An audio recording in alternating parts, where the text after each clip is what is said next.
Good day guys, for today's video mag-i-install nga pala tayo ng 0.5 horsepower na water pump sa ating balon and meron siyang kasama na automatic pump control. So gawin na natin. First step, maglalagay tayo ng tiplon dito sa ating pump controller. Kabilaan lang naman siya. Yan guys, bago nga pala natin ikakabit yung EPC, at tatanggalin ko muna yung pinakatakip ng capacitor dito sa water pump. Yan, para pag-ikot or paglagay ng APC is hindi siya tatama or hindi babangga pag iikot natin. So, ganyan lang. Ikot nyo lang siya. Then, yung tamang higpit lang na, and make sure na wala dapat siyang kahit konting leak kapag naghihigpit tayo ng APC. Ayan. Yung saktong higpit lang. Then, try natin siya kung okay na yung pinaka setup na ating ginawa. Ayan. Katapos nun, pwede natin ibalik yung pinakatakip. Yan, may dalawang tornilyo lang naman siya dyan sa may bandang itaas. Yan. And dito naman guys, turo ko kung paano yung wiring niya. Sa bandang ibaba nung automatic pump control is meron diyang wire, tatlong wire yan. Then dito naman sa water pump is tatlong wire din. Yung kulay niya is yung may yellow na may lining na green is para sa grounding. Ayan. And yung brown and blue is para naman sa line 1 and line 2. So magkasing kulay lang naman sila, kaya walang problema. Madali lang natin siyang i-splice, so ikabit lang natin siya.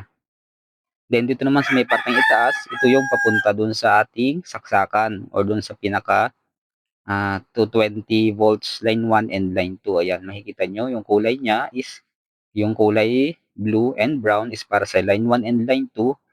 And i-bypass nyo lang guys yung grounding niya, yung kulay yellow na may lining na green. Kasi sa pansaksak, dalawa lang naman siya. So yan, kinakabit ko na siya. Color coding naman, kaya di tayo nahirapan. Pagdating dito naman sa pansaksak, dun sa pinaka-outlet, ayan, dalawa lang naman. Bypass na natin yung yellow na may lining na green din. Tape na lang. So, disregard nyo na lang pala guys yung kulay ng electrical tape kasi kulay green yung ating nabil. Ayan. Ayan lang naman siya guys. Depende rin sa setup. Pwede nyo na rin idiretso yung wire na yan dyan sa pinaka water pump. So, kaso lang, yung sa setup natin is pag kinapush yung wire. Kaya ginawa ko, displace ko siya. Yan, ganyan siya. Then yung nasa parting itaas. Then dito naman guys, bago natin siya install dun sa pinaka-bracket niya, lalagay muna natin yung mga fittings. Yan, gamit tayo dito ng bushing reducer na 1 by 1 half. Yung pinaka-suction pipe. Bale, 1 half lang nga pala yung suction pipe na ginamit natin kasi 0.5 horsepower lang ito. Then yung balon, mas mababaw lang. Wala pang isang pipe yung pinakalalim niya. So, mga 6 feet lang siguro yung lalim ng balon.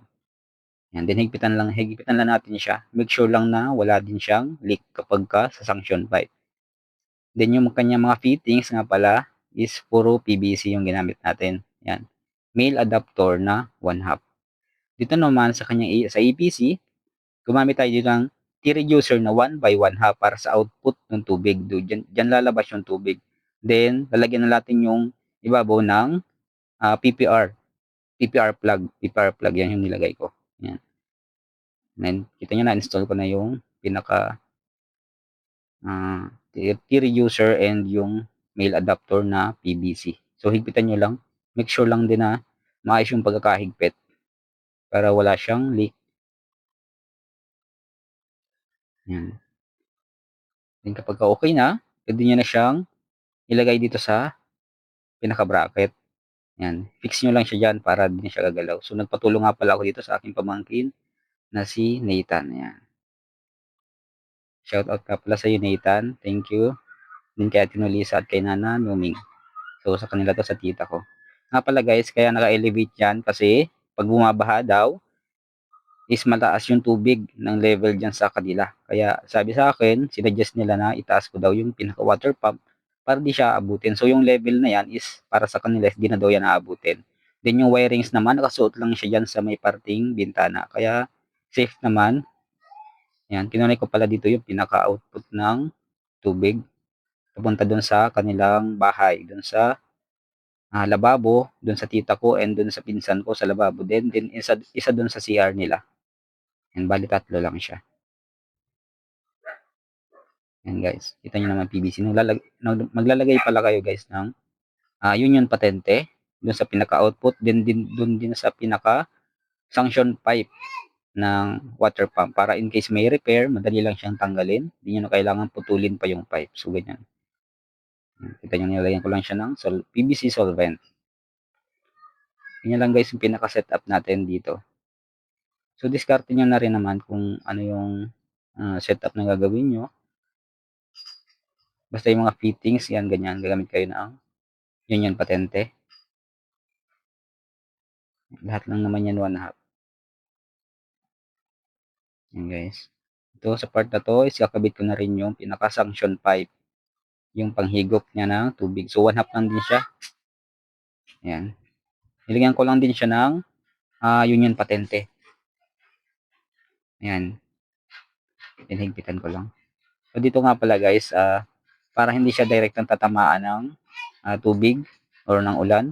Yan, nagpalagay yung tita ko ng takip or ng flat sheet. Nilagyan ko na siya ng ganyan. Then, ito na guys yung ating finished product ng ating setup ng water pump with automatic pump control. So, ayan. Nilagyan ko nga pala siya ng ball valve dyan sa may parating output or doon pa. Yan. Yung kulay orange. So, ganyan siya. Lagay tayo ng yan. Ito yung pinaka-output din. Ito yung sanction pipe. Binaon ko nga pala siya dyan sa may ilalim ng semento. Yan. Kita nyo naman. Tapos yung pinaka foot valve niya is 1/2 din. Importante na walang leak yung foot valve and din yung mga connections para walang magiging problema. Kasi automatic pump control ito, wala tong pressure tank. So ayun guys, natapos na nating install ang ating water pump with automatic pump control. Kapag nag-on tayo o nagbukas tayo ng gripo sa loob ng ating bahay gamit itong ating setup, is automatic nang mag-on yung ating water pump. And kapag in-off naman natin yung gripo sa loob ng ating bahay, and magkakaroon siya ng 10 seconds bago siya mag-off kasi nag-iipon muna siya ng pressure dito sa kanyang pump control. So hanggang dito na lang guys. Kung gusto nyo na mga ganitong klaseng tutorial video, please like, follow, and share. Thank you. Mabuhay!